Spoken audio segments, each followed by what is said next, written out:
Brian Cox, Professor of Particle Physics at the University of Manchester, at the Royal Society Professor for Public Engagement in Science, also works at the Large Hadron Collider at CERN in Geneva. And you can also see him on his highly acclaimed BBC television documentaries, including Human Universe and the Forces of Nature, his new book, Universal, A Guide to the Cosmos. Brian, welcome back to the program. It's been like 100 years almost. Yeah, you said it's 16 years. Is that really right? Yeah, you were last on, according to my records, August 5th of 2001. Unbelievable. Wow. Long time. Yeah. How have you been? Well, good to be back. I've been kind of busy. Just a little bit. Years. As you said, last time I was on, we were still building the Large Hadron Collider. So that's a long time ago. I mean, of course, famously discovered the Higgs particle, which was interesting, actually. My most cited academic paper is on physics without a Higgs boson at the Large Hadron Collider. So how long is that collider? It's 60 miles in circumference.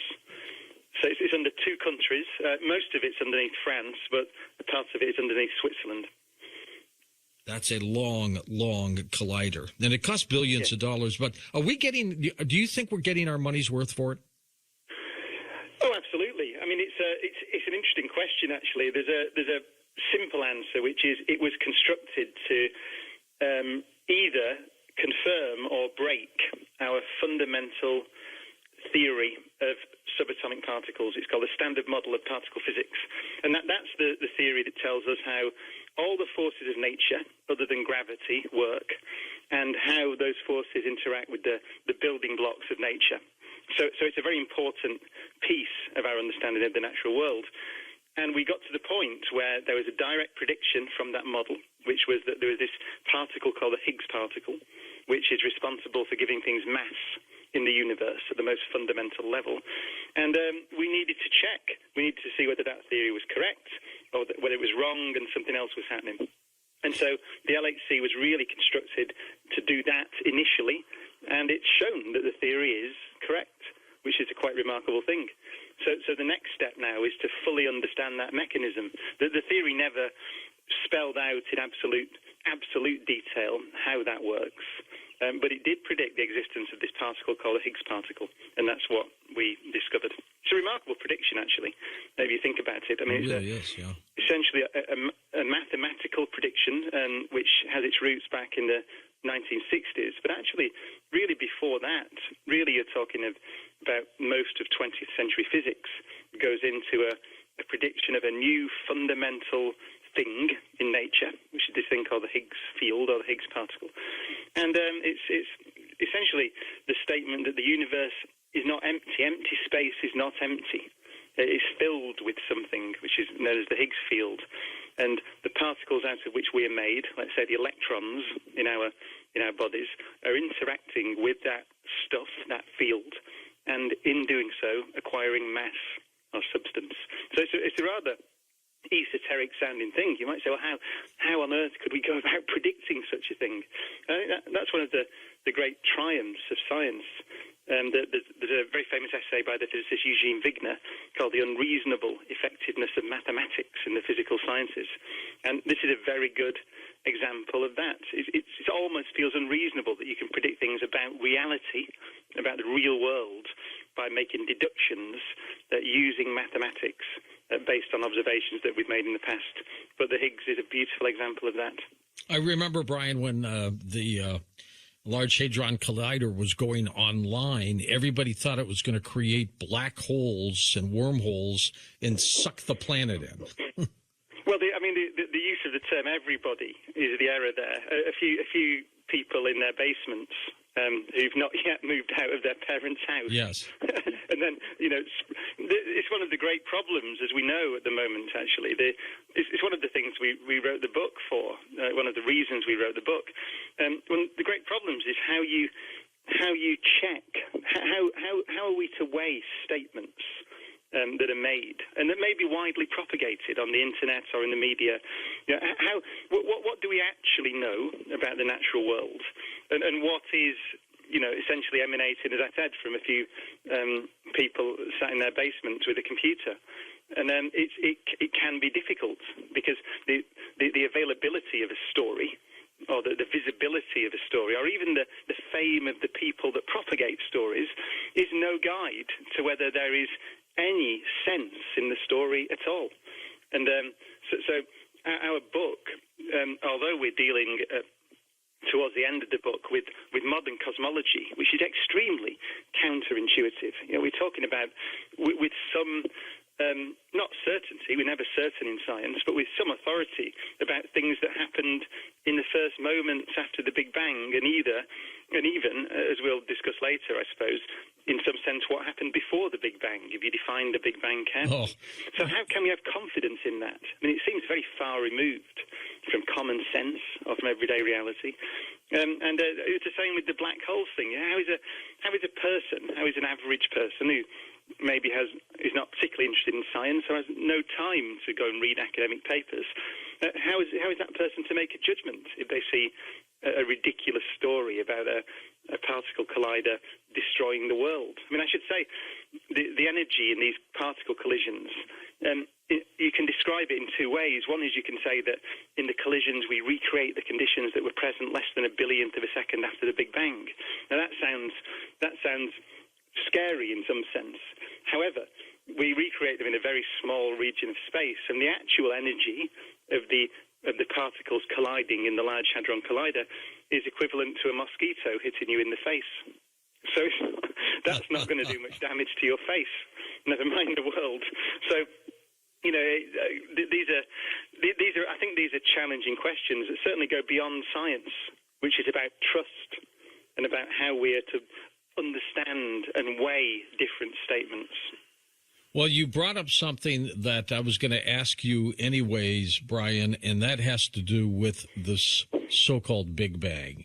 I also want to talk with you about some people talking about a holographic universe, that this isn't, that we're not real. But the Big Bang, I personally have a very difficult time understanding how something may have started before anything did. I mean, how something started from nothing. I just don't get it. Well, to begin, the Big Bang, essentially the observation, the basic observation, which was debated widely in the 1950s and really didn't come into sort of wide acceptance until the 60s. The observation is that if you look out into the universe, so let's say we look at the most distant object you can see with the naked eye, which is the Andromeda Galaxy. Okay. So you can see that on a dark night. It's just over 2 million light years away, which means you're seeing it as it was 2 million years in the past, because the light has taken 2 million years to travel that distance to your eye. So you can see that. So as you look further out into the universe, you look further back in time. And the question was, back in the 1940s and 50s, has the universe always been the same? Or if you look sufficiently far away, so you look sufficiently far back in time, does it look different? Has it changed over that time? And what we find is that, yes, it was different. About 13.8 billion years ago or so, it was extremely hot and extremely dense. And so there were no galaxies and no stars. There was just a boiling hot plasma of matter, which is almost like the interior of a star. You can almost think of it like that. So the whole universe was like that. And that's the basic observation. So it's something you can see. And I mentioned the 1960s. In the 1960s, the glow of that hot plasma was seen for the first time. It's got a name. It's called the cosmic microwave background radiation. But the Nobel Prize was given to two American engineers and physicists, actually, Penzias and Wilson, for detecting that. So that's the basic observation. So once upon a time, the universe was not like this with stars and galaxies. It was very hot and very dense. And that's essentially, initially, what we refer to as the Big Bang. And we can measure the time back to that. How did it start, though, Brian? Well, so then you start asking questions about how did it get hot and dense? We know when it was hot and dense, and we know that it was. So how did it get there? And the answer is that we don't know. The honest answer at the moment. The theory when you make an observation in science, then the other side of the coin, as it were, is a model, a theoretical model that allows you to interpret what you see and try to make sense of it. And that model is Einstein's theory of general relativity, Einstein's theory of gravity, which is 101 years old, actually, this year. So that model breaks down when you go to sufficiently high temperatures. So it doesn't work properly. We need a better theory, and we don't have one at the moment. So that the proper answer is that we don't know what happened at the start. However, we do have some ideas, and one of the ideas is one of the key points in our book, actually, Universal, which is a theory called inflation. And it's quite simple to state, actually. So the idea is, before the universe was hot and dense, it was still there, but it was doing something else. It was in a different state, if you like. And the idea is that it was expanding extremely rapidly, and that's why it's called inflation. And the basic model is that that comes to an end, and in doing so, all the energy that was driving that very fast expansion gets dumped into space, it heats it up, it makes particles, and that's what we now call that the hot Big Bang, to differentiate it from the Big Bang, which you might say is the origin of everything, and about which we know very little. So then the interesting question becomes, well, how long was the universe doing that other thing, that inflation? Exactly. And we don't know. We don't have a measurement. We have a minimum time, which is a tiny fraction of a second, actually. But we really don't know. That's the edge of our understanding and the edge of our observation. I should say just very briefly that we have good evidence, which we describe in the book, that theory of inflation is not crazy. We have observational evidence that it may well be on the right track. And one of the key, most beautiful predictions is the theory predicts how the galaxies should be distributed through the universe.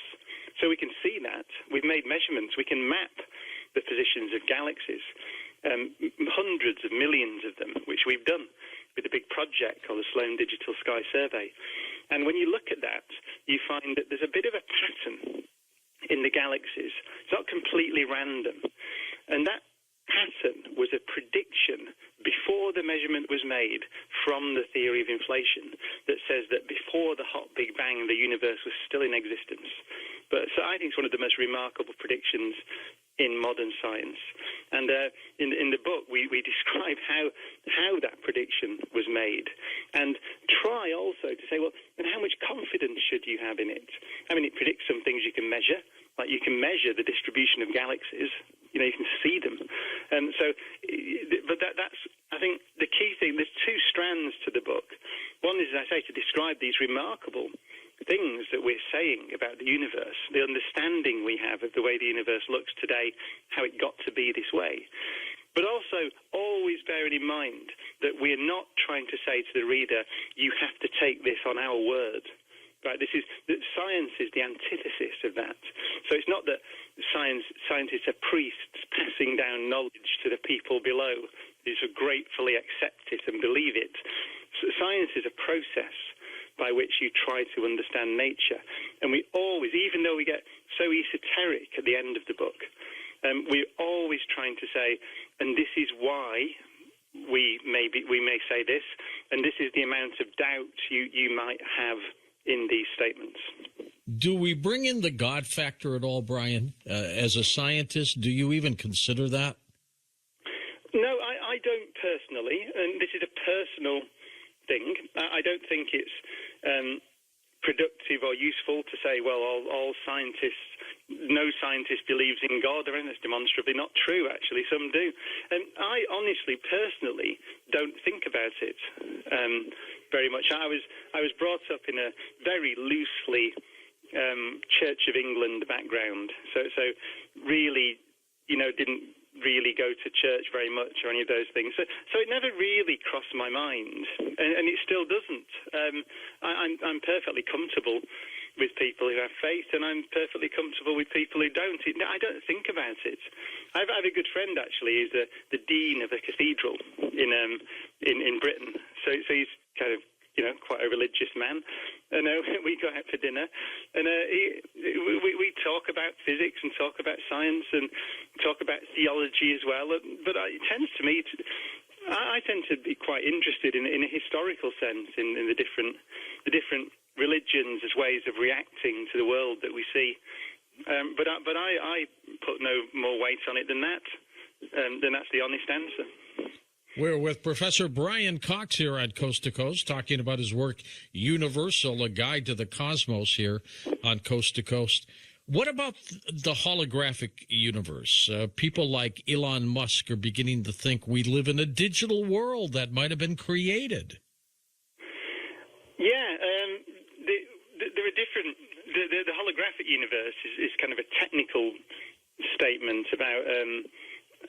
different mathematical models and their correspondence with each other. But what you refer to with Elon Musk is the idea that we might live in a computer simulation, which is actually, it's worth exploring that.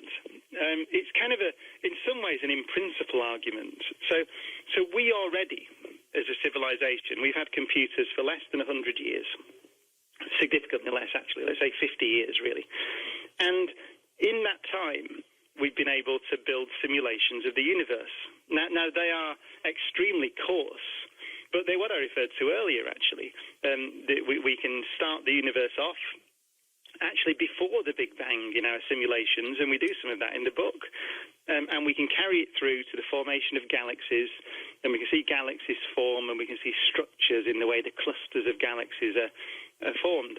So that's a simulation of the universe.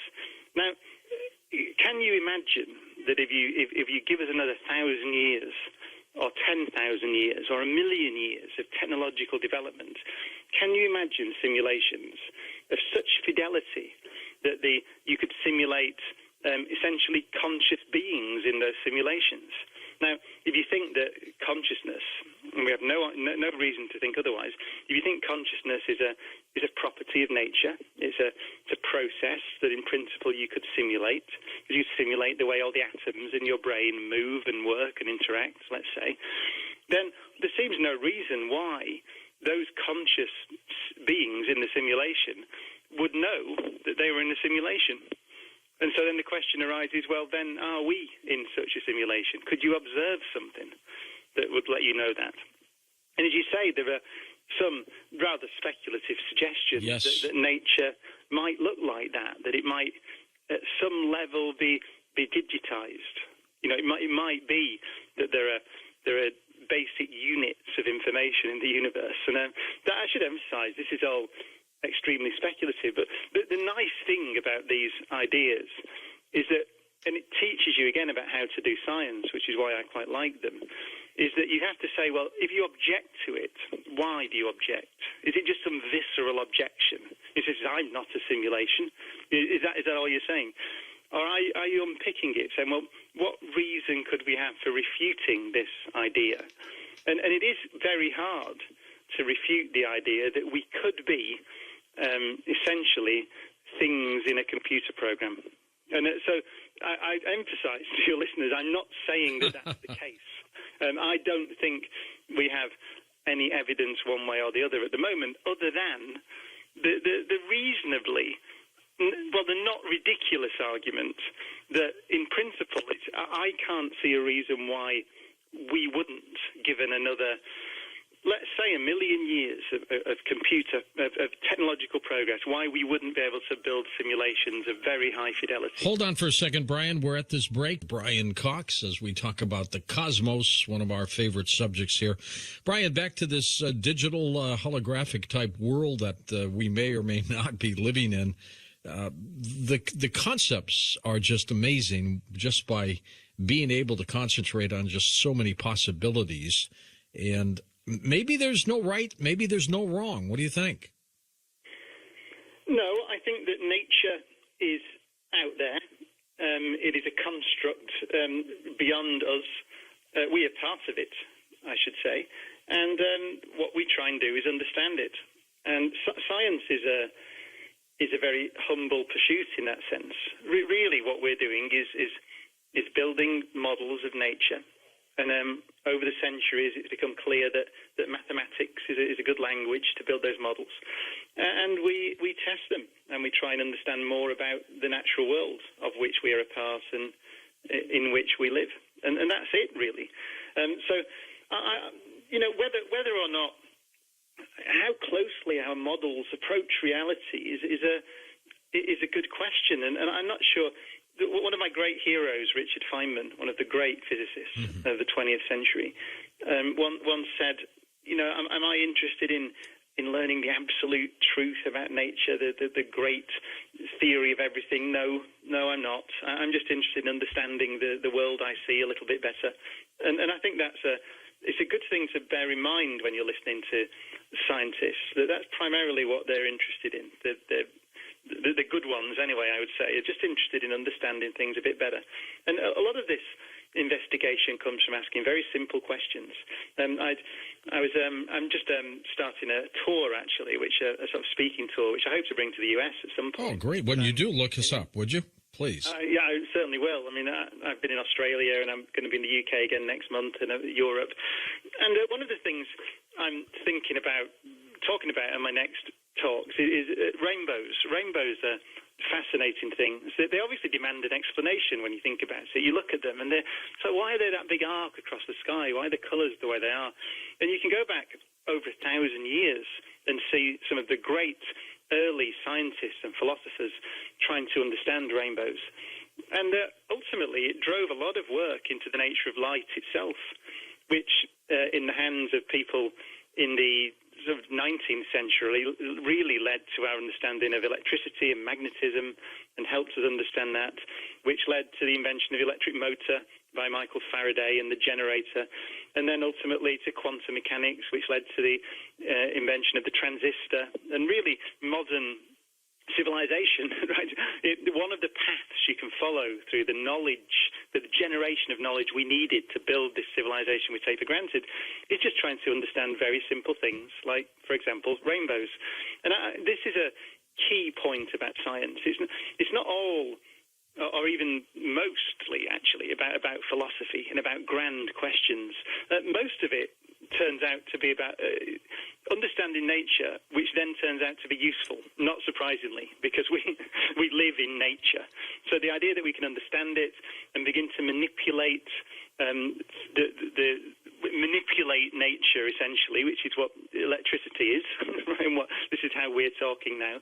And that turns out to be useful. It's enhanced our way of life immeasurably. So I think this is important. I think that science is often portrayed, I think, as, I mean, you asked a question earlier about science and religion, about science and philosophy. It does touch on those things, but really it is very simple and rather humble, which is about understanding the world that we see, which I would argue very strongly, in my view, is out there.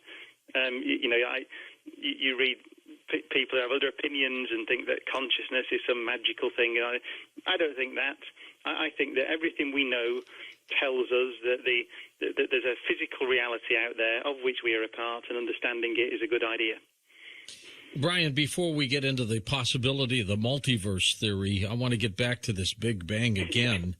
And if you kind of paint us a visual picture, in your opinion, even though, we all say we don't know, of what things looked like prior to what they call the Big Bang. Now, I know that's a lot of speculation, but what do you think was out there first? Well, so as I mentioned earlier, the theory which I think is the most attractive at the moment, and the one we detail in the book, and it leads to multiverses, actually, in a sense, is this theory of inflation. So the idea is that space and time, so space-time, as Einstein described it, which you can almost picture as the fabric of the universe, was there, and it was stretching extremely quickly. And so you have a universe without structure, just with essentially space and time are there, and the whole thing is stretching extremely fast. And quite naturally, in these models of how that might happen, and we have models of how that might happen, the thing draws to a close. So what you're picturing before the Big Bang is really a cold and empty universe that's stretching very fast, and that rate of stretch falls off, and eventually sort of almost catastrophically stops, if I could use that word. So it stops very rapidly and heats up, and you get an extremely hot,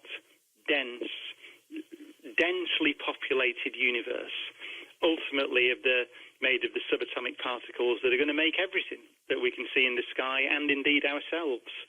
So that transition through from the very rapidly expanding empty universe into a very slowly expanding dense and hot universe is what we picture as the hot Big Bang, which we used to call the origin of everything. But now, as I say, we're not so sure, because there seems to be this pre-existing phase, which we call inflation. Now, if I may, to go on to your next question, how does that lead into these multiverse ideas? Well, the idea is quite simple. The idea is that this rapid expansion, this inflationary expansion, doesn't all stop at once. It stops in patches. So you get patches of this pre-existing, rapidly expanding universe that kind of decay away, if you like, that stop expanding and get hot and then produce a Big Bang. The rest of it carries on, and then another patch will stop, another patch will stop, another patch will stop. And so these theories, in a sense, naturally lead to the idea that there are multiple hot Big Bangs, essentially an infinite number of them, that are happening now and have been happening for a very long time, possibly forever, although there are arguments about that. We don't know really if these theories are right, how long that process has been going on for. But essentially, you can imagine each one of these little patches that stops inflating and gets hot and makes a little Big Bang as the origin of a little bubble universe. And so then our universe becomes one of those bubbles. And so you get effectively an infinite, it's called the inflationary multiverse. So these are real places. These are places in space-time, little bubbles that are not inflating. And that's the exception rather than the rule. So these little bubbles, inside one of which we sit, are just the kind of afterthoughts in this inflationary multiverse, in a sense. So that's now this theory. One of the things it does is it allows for the laws of nature that we see to be different in each one of these bubbles. So one of the great questions, which goes back to a question you asked earlier about one of the ways you start becoming theological or philosophical, is it's true that we look out on a universe that appears made for us. It appears beautifully tuned for life to exist, and indeed, in a sense, it is. The laws of nature appear to have to be quite delicately balanced in order, for example, for carbon to be produced in stars. Now, a caveat is we don't know whether that statement is true. We don't know whether the laws that we see today are the only way they could be. We don't know how much freedom a creator would have if they wanted to dial the dials a little bit and change the strengths of the forces and the masses of the particles. We don't know. But it certainly looks as if we're fortunate, in a sense, that we live in this beautifully balanced universe. The answer to that in the multiverse is that all possibilities exist.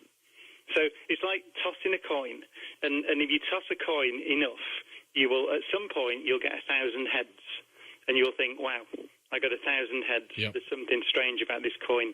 There isn't. It's just that you toss the coin, billions and billions and billions of times, and ultimately there's a probability you'll get your fortunate sequence of heads. And that, in the multiverse, that's one explanation in these multiverse theories for why our universe looks the way it does. It's because all universes exist. Is it frustrating, Brian, to a scientist, because we really, as we go back to that beginning, don't know the real answer? Does it get to be frustrating? I'd go crazy trying to get the answer. I mean, and some scientists have been very upset, if that's the right word, about it. I mean, I should say again, I mean, we're only in the business of understanding nature as she is, right? So we don't. you shouldn't be upset if nature turns out not to be the way that you kind of want it to be. Right. However, some scientists are upset because it was always a great goal of physics, and it may still be, to say we understand why the universe is the way it is. It's a theory of everything that predicts everything, perhaps from one number that you have to put in by hand, and then you get a prediction for everything. Everything follows logically. So maybe the universe we see, this universe in which we live, is the only way the universe could be. And that was kind of something that I think a lot of physicists sort of dreamt about. Wouldn't that be wonderful? It may still be the case, but within this rather larger framework of the fact that there are many universes that are all different. It's the same as saying, there's a good analogy in biology, actually. It's like perhaps physicists are being overly optimistic here. It's like saying in biology, I understand DNA. So I understand the structure of DNA, and there are 4 bases, A, D, C, and T, and I understand all that stuff. A, D, G, and T. Oh, no, see, that's right. My biology is rusty. So I understand the genetic code, and therefore I'll predict a human. I'll predict the existence of humans using only the genetic code alone. Now, obviously, that's not going to happen. You can't do that. Evolution has proceeded over 4 billion years. The twists and turns and random things have happened. The asteroid wiped out the dinosaurs, which opened the road for the mammals to evolve into the mammals we see today, including ourselves. So you'd never be able to predict the existence of a human being from the basic building blocks of the genetic code. And it's the idea of the inflationary multiverse is really the same. So even if you have this overarching theory, each individual little pocket universe, if you like, would be like a different living organism on the planet. So they share the same basic underlying framework, the underlying laws. But the idea that you'd predict the existence of any one of them becomes just an impossibility. And that might be the way that the world is. And if it is, then that's the thing that we're trying to understand.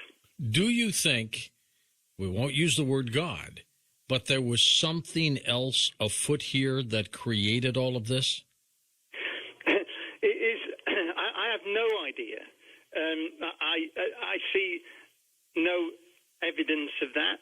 However, it is true that absence of evidence is not evidence of absence. So That's right. I really don't know. In the book, at the end, we speculate. It's almost a bit of fun, really.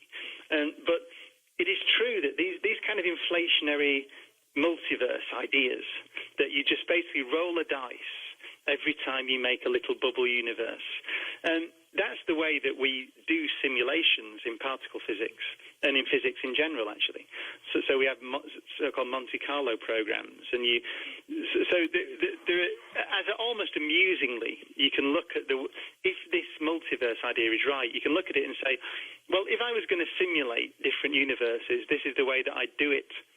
So we almost say, almost jokingly in the book, if you're looking for a creator, if there is evidence, it would almost be that you look out on this reality that looks like some computer programmer is simulating it. It almost looks like that. Now, I'm saying that with tongue in cheek, as we'd say in Britain, right? So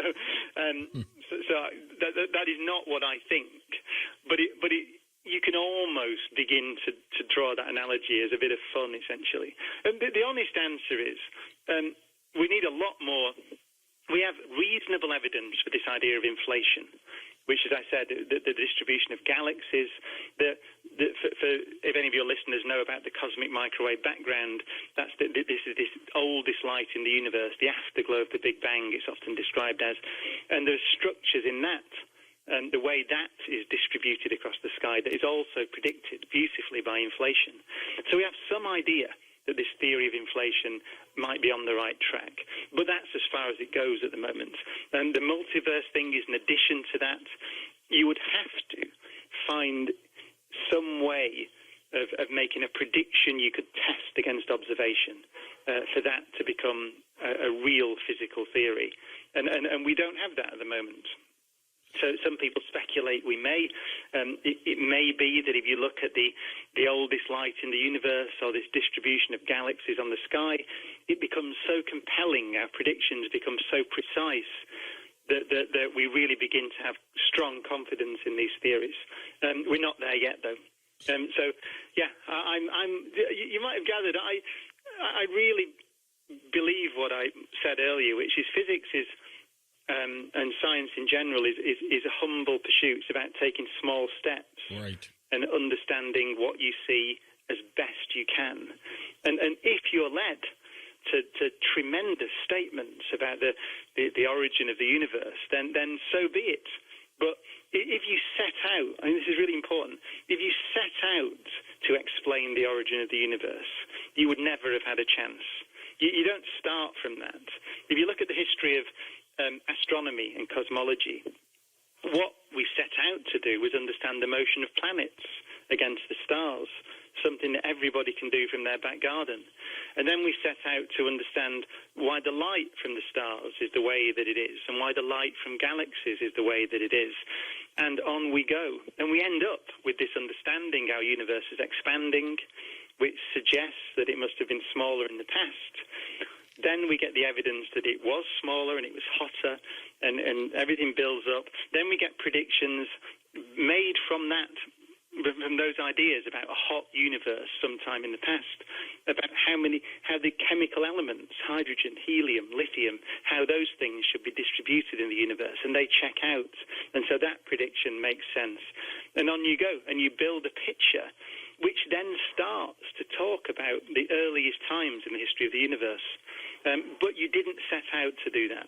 And I think that's very important. It's mind-boggling, though, Brian, just trying to put the pieces together of how this was created, how it began, what nothing was. And that's another thing. What is nothing? Well, I mean, so we have two great frameworks within which we talk about the universe. One is, as I mentioned before, Einstein's theory of general relativity, which is a theory of space and time, which is extremely successful, passes every experimental test even today. You may have noticed this great measurement of gravitational waves made in the United States last year. Yes, which is another century-old prediction of Einstein's theory. So it's a beautiful theory. The other pillar is quantum theory, which, again, it's 100 years old. It's extremely precisely tested, and it's extremely useful, and it allows us to do things, as I said, like build transistors and lasers and all these things. So it's a very useful theory. But that really tells us there's no such thing as nothing, or at least there's no such thing as empty space. Let's talk more about that, Brian. We're at the top of the hour. We're going to come back. We'll talk more with Brian Cox. Brian Cox with us. We'll get to your calls as well.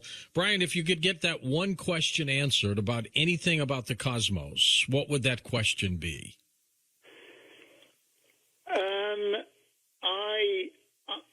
Realistically, I would like to know whether this theory of inflation is correct or is on the right track. I think, as I mentioned, at my at the moment, my feeling is that it is on the right track, but it would be a remarkable thing. So that I think. I mean, there's another. I mean, even more realistically, perhaps, and nothing to do with physics at all. Really, I'd like to know what the life. I want to know about life in the cosmos. I want to know whether there are living things in the solar system beyond Earth. I mean, you may have seen the story from NASA a couple of days ago about this little moon of Saturn called Enceladus. Yes. Where it seems, this is only about 300 miles across, tiny little place, but it seems like there are the conditions present below the surface that were present on Earth 4 billion years ago when life on Earth began. So the question of whether life has begun and exists today on that little moon, and perhaps on some of the moons of Jupiter, like Europa, where again we have pretty good evidence that there are the conditions that we think may have led to the origin of life on Earth are present on that moon today. I'd like to know whether life has begun out there in the solar system and beyond. I think it's probably teeming with life. I think this primordial soup is the same all over the universe, And so it's just a matter of the right complexity and mixture of, the planet close to its star with water. And I think it jumpstarts. Yeah, I would agree with that. That's my feeling. And so now we know that those conditions are present in our solar system beyond the Earth. Then it makes absolute sense to go and look, which I think NASA are planning to do, and rightly so. Some people believe we've been visited already here by extraterrestrials who have been able to manifest a system of propulsion far unlike what we have now, and they're able to bend space and time to get here. What do you think of that? Well, I mean, it wouldn't surprise me. However, I don't think there's any evidence that we've been visited. And actually, that has a name. It's called the Fermi paradox, after the physicist Enrico Fermi, who pointed out that let's accept the fact that there isn't any evidence. I mean, I'm well aware that some people think that there is, and all that kind of stuff, but let's just assume that there isn't any evidence, and so we haven't been visited, which is what I think. Then the question immediately arises, why? Because, as you rightly say, that there seems to be a sense of inevitability about the origin of life. Now, that's only based on the fact that it began pretty much as soon as it could on the Earth, and we see other places out there, even in the solar system, where those conditions are present, as I mentioned earlier. So you might think life begins given the right conditions. We've recently discovered thousands of planets around distant stars in the Milky Way galaxy alone, some of which are in the right distance from the star to be habitable, have liquid water on the surface, etc. So there are plenty of room, and there's been plenty of time for life to emerge and then to evolve into the sort of complexity we see on the Earth. So you might expect there to be civilizations out there in the Milky Way, but we've not detected radio transmissions. We have no physical evidence that they're there. We've made no observation that suggests that there are other civilizations out there. So that's why it's called a paradox.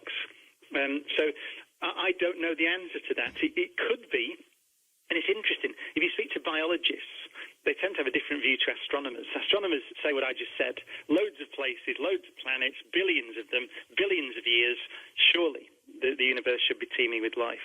However, if you look at the history of life on Earth, it took 4 billion years to go from the first life to a civilization. Now, that's a long time. That's a third of the age of the universe. So could it be that whilst microbes, let's say simple life, single-celled life may be common, complex multicellular organisms, never mind intelligent organisms, may be extremely rare? And I think that's worth considering. I think this is, Carl Sagan used to say that astronomy is a humbling and character-building experience. What cosmology and astronomy are not just esoteric, they focus our attention back on ourselves. So let's imagine, I just heard one of your adverts there talking about North Korea and the situation out there. Geopolitics is complicated at the moment. Imagine if it's true that we become increasingly convinced that civilizations are rare in our galaxy, let alone across the universe. Then does that mean, what does that inform our behavior? It certainly should do. It may be that the intelligence is like us that can look out into the universe and give it meaning in a very real sense. It could be those things are extremely rare and therefore valuable. Would that realization bring us together? Would it mean that we are less cavalier about our own survival? Would it mean that we think twice about pointing missiles at each other? I think quite possibly yes. When you consider it for a moment, that these places like ours may be very sparsely distributed across the universe, then it would be idiotic for us to wipe out the fruits of, very unlikely fruits of 4 billion years of evolution because someone with an idiotic haircut in North Korea decides to, I'm not going to say it on air. But no, but you're right. But we were talking about that around, whatever you want. So I think this is where Sagan was great, because Sagan always emphasized that this thing we're talking about, science, it's not divorced from our behavior. It's not one sort of small component of what we do. It can inform us. It has things to say. This process of discovery discovery about how we should behave. And that's very important. Well, and there's no question that we are living in a universe of very strange times, Brian. I mean, such a hateful planet where they kill and maim.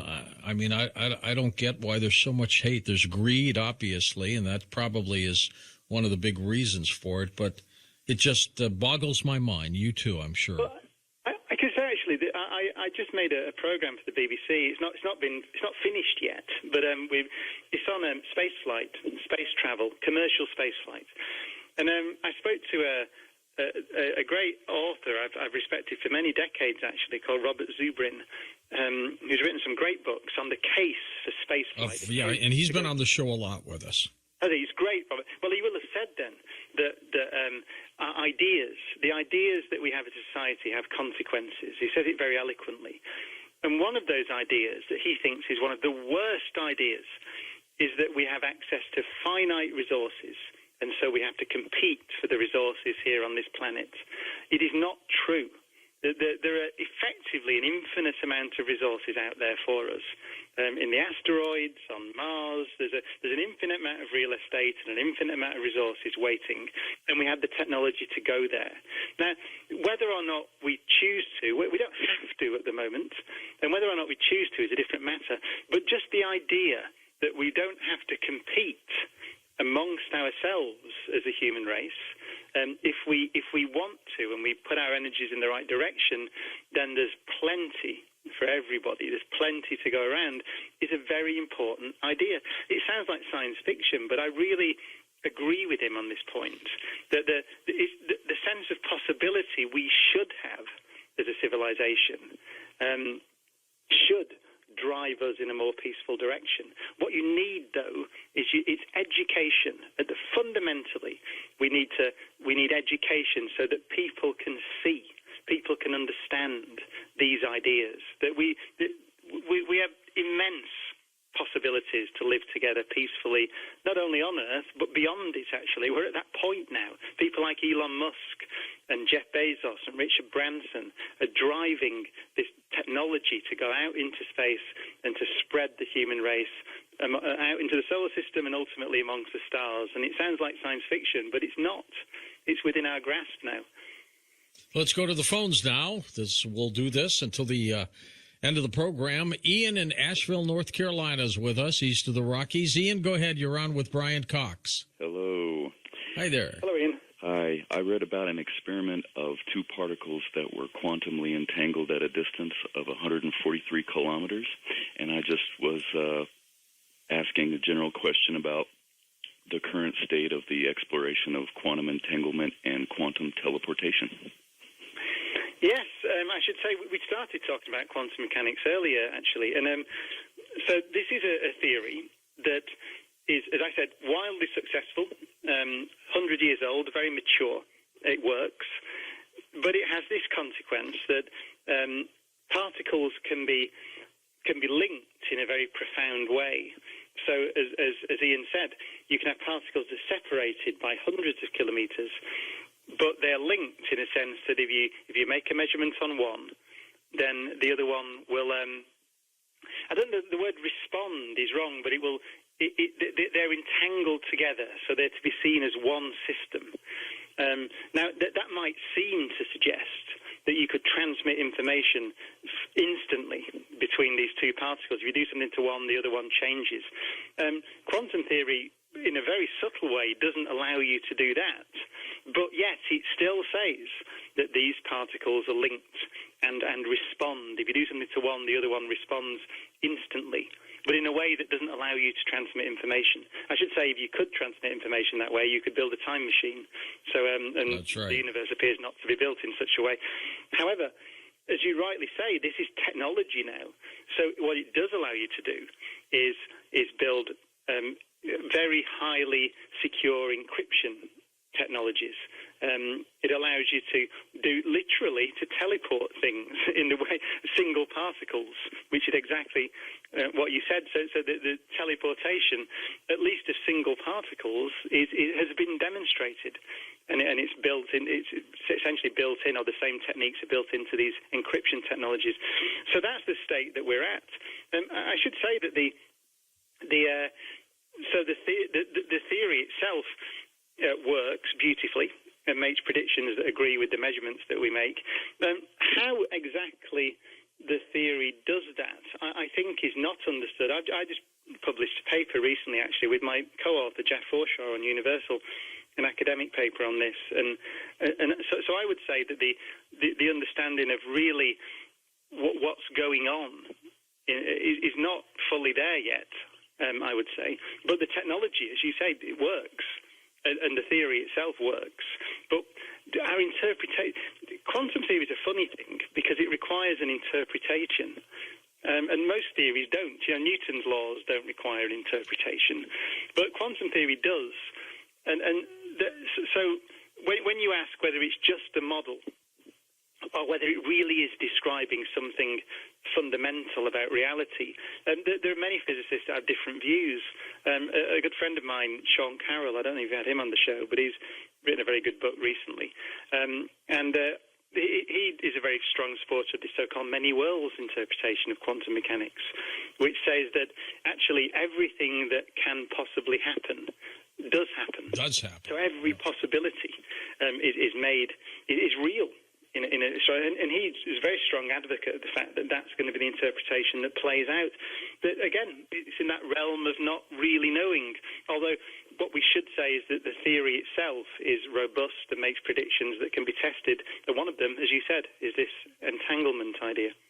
Brian, they say our universe is between 13 and 14 billion years old.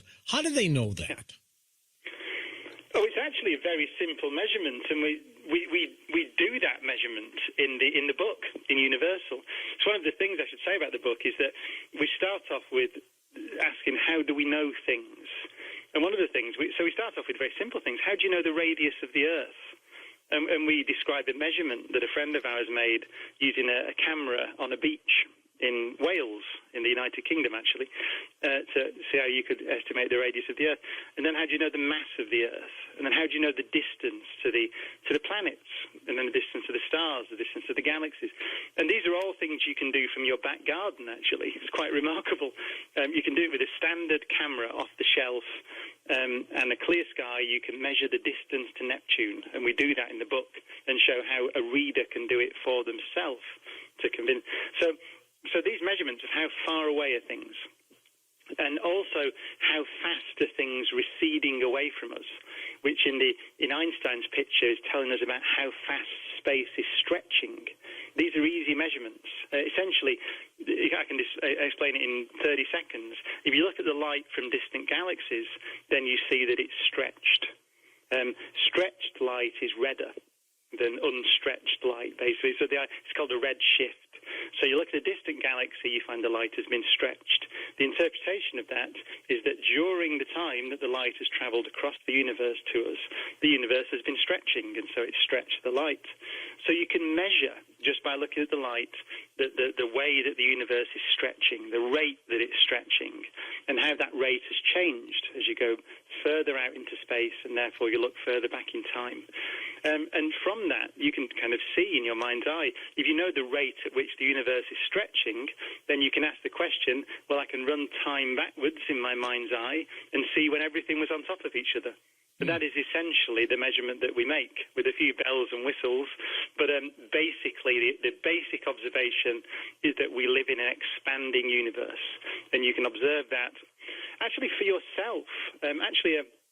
A really keen amateur astronomer now, if they'd spend about, let's say, $20,000 on some, because you'd have to be very keen, but, trade your car in, buy a telescope and a laptop and some imaging equipment. You can do $20,000, $30,000.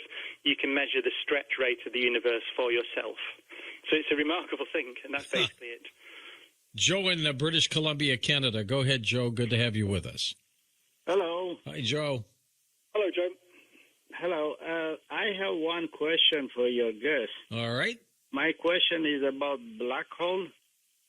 Okay. Did the astrophysicists or the scientists like you have already or found out that it was not the Big Bang created our physical universe? It was actually black hole, rotation of the black hole, and it created the physical universe. What do you think of that, Brian? No, that's not the standard interpretation of the data. However, you may be referring to some speculative theories. There's a physicist, Lee Smolin, who's a very excellent physicist, who writes, I think he's written about ideas that maybe that there's some process through which black holes, it's almost like a Darwinian process by which black holes seed the creation of new universes. I'm not very familiar with it, and it's not the standard interpretation. There's a difference. See, black holes, as we understand them, in our universe, the ones that, for example, the one we see at the centre of the Milky Way galaxy, which is about 3 million times the mass of the Sun from memory. And we measure that by seeing how stars very close to it orbit around it. And it's the same procedure that we measure the mass of our own star by looking at the way that the planets orbit around it. So those things we think are physical structures that have a lifetime, actually. So they evaporate back into the universe again. If Stephen Hawking is right, perhaps Stephen Hawking's, one of his great contributions to science is a process called Hawking radiation. Brian, we were talking about black holes potentially spitting out other universes, and you were commenting on that. Yeah, I was just going to, as I was saying, that's not the most widely accepted interpretation. I was just mentioning that one of the things Stephen Hawking is very famous for is a process called Hawking radiation, which is essentially the way that we understand that black holes have a temperature and radiate, and therefore over time evaporate back into the universe again. So our current best understanding of black holes is they're a temporary structure. Now, by temporary, we're talking many times the age of the universe, actually 1 with 100 noughts after 8 years. And you think that the universe today is really only about 1 with 9 noughts after 8 years old, then 10 actually, then you start to see that there's a vast difference here in timescales. But we do think that they're probably temporary structures, and so they evaporate away ultimately. So that's the current best understanding. I was going to comment, actually. I don't know whether the ads that I was listening to, everybody listens to the same ads, but I heard somewhere that someone said the moon is hollow. It isn't. Yes. It's an upcoming show. That, in fact, it's in the book, actually. It's one of the first calculations that was done, which leads from Kepler and Newton. So we're talking about people that did their physics back in 1580 through to 1680, is that you can work out the mass of something by looking at the way things orbit around it. So in the case of the sun, there's a relationship between the orbital period of the Earth, so it takes 1 year to go around, and we know how far it is away, 93 million miles or so. And that gives you the mass of the sun multiplied by the strength of the force of gravity. So that's from Kepler and Newton, 1680 or so. So the strength of gravity was measured in the 1790s by one beautiful experiment that we describe in the book, which was putting a pendulum next to a mountain. Can you imagine that? And much the mountain flex the pendulum. Incredibly difficult experiment, but it was done. Back in 1790, 1800 or so. So once you've got the strength of the gravitational force, and you can see something orbiting around something else, you can measure the mass of the thing. And we have spacecraft that orbit around the moon, so that allows you to measure the mass of the moon, and that allows you to, because we know the size of the moon, because we know the distance and how big it looks, you can sense it is. And that's just one way of measuring the mass of the moon. So it's a very simple, beautiful bit of physics that's been known for 300 years or so, more, 400 years, which we describe in the book. All right, let's take the final calls. We'll go to Jim in Texas. Go ahead, Jim. Hello. Hi there. very interested. I'm convinced of the expanding universe, but I believe, and I believe very strongly, that the universe is a torus. Are you familiar with this concept? No. I would say that one of the fundamental, it's actually an assumption, but with some observation, that goes into our model of the universe, into Einstein's model of the universe, essentially, is that the universe is what's called homogeneous and isotropic, which in normal language means that it's the same in every direction and the same everywhere. So it's the ultimate Copernican principle, if you like. There are no special places in the universe. So you might say it's spherically symmetric. And that model agrees with observation. So there's a link in Einstein's theory of general relativity between the distribution of matter and the way that the universe expands and the way it behaves. And what we do see is whichever direction you look, on the large scales, the universe is the same and is expanding in the same way. So that would rule out a geometry of the universe that's not spherical, not uniform, within the bit we can see. And it's a very important thing, which is quite interesting. We can see out as far as light has been able to travel over 13.8 billion years. And that's actually to the cosmic microwave background I mentioned earlier.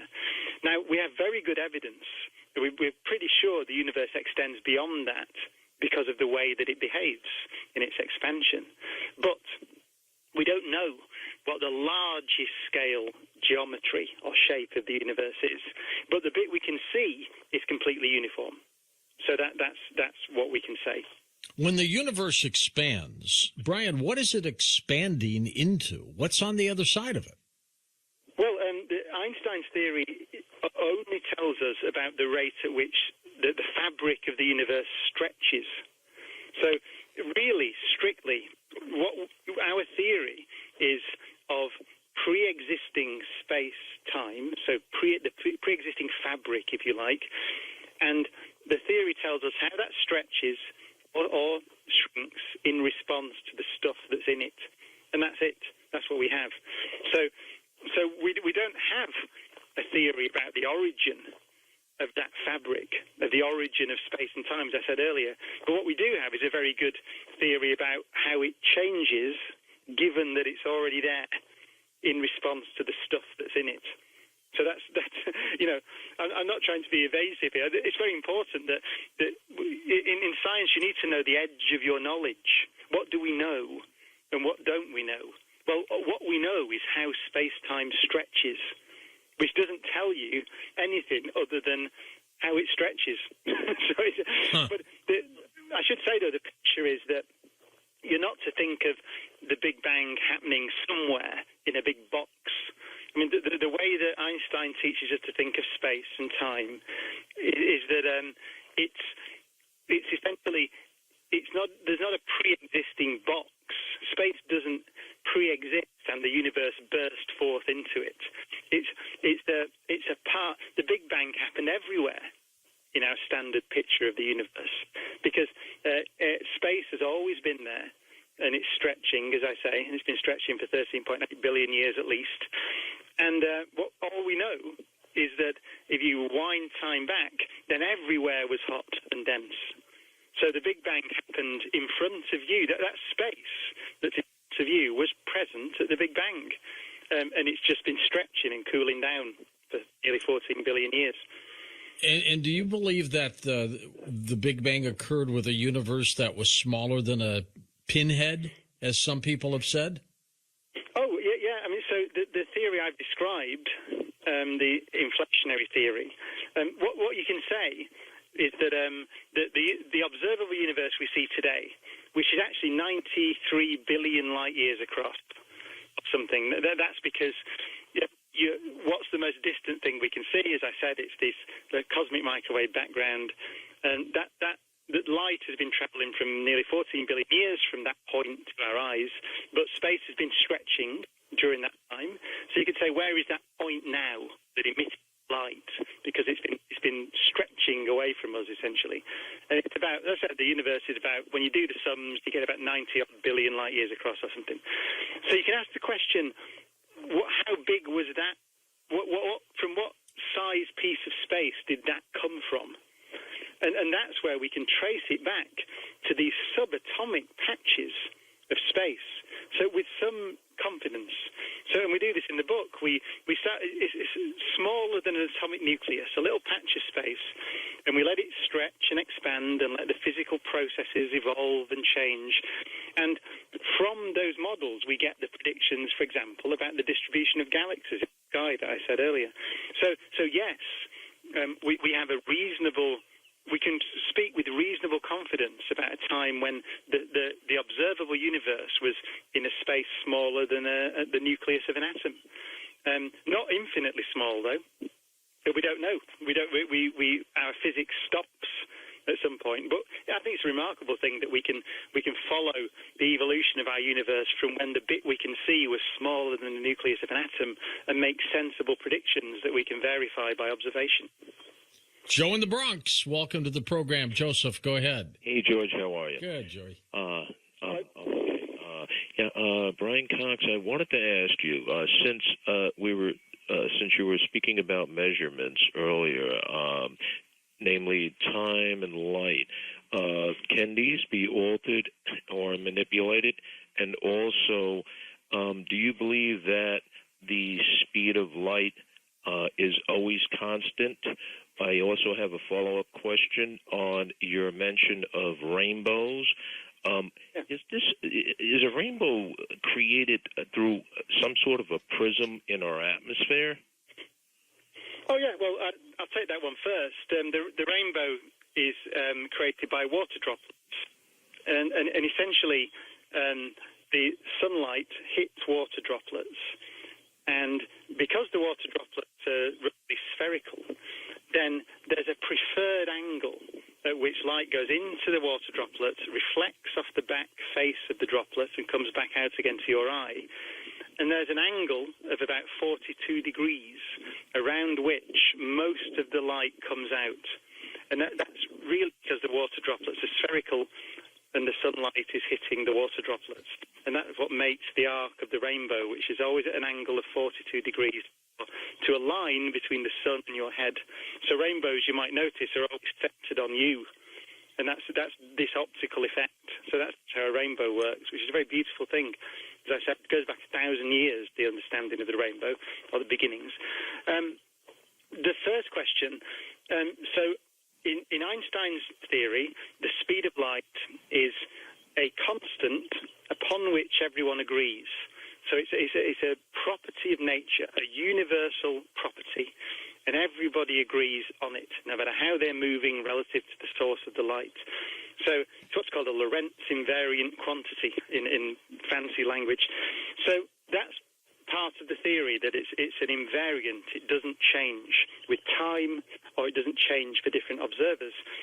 The consequences of that are things like E equals mc squared. There are predictions, very precise predictions, which follow. The workings of the GPS satellite navigation system require this as well.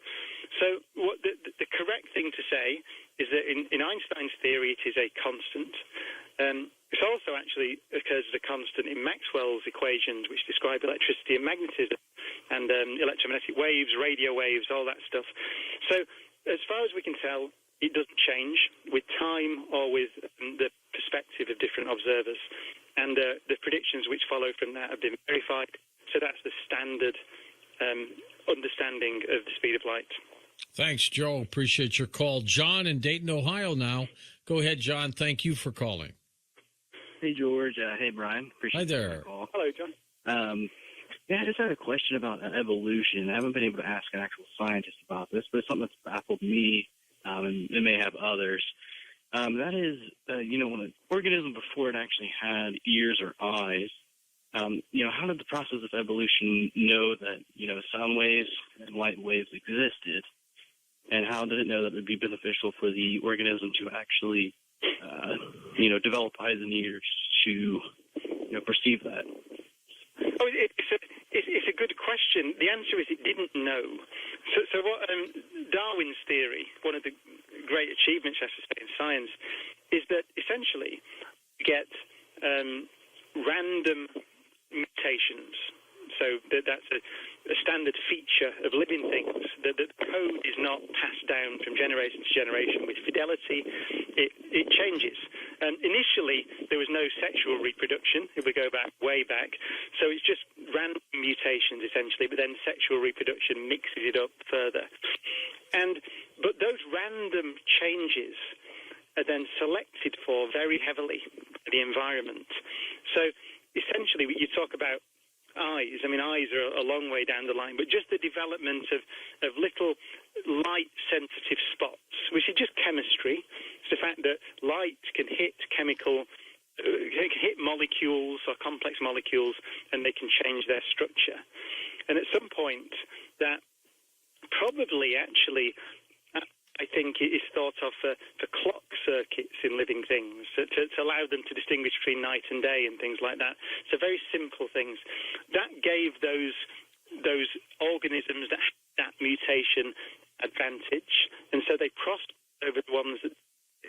So there's no sense in which evolution is heading towards something, heading towards greater complexity or towards eyes or ears.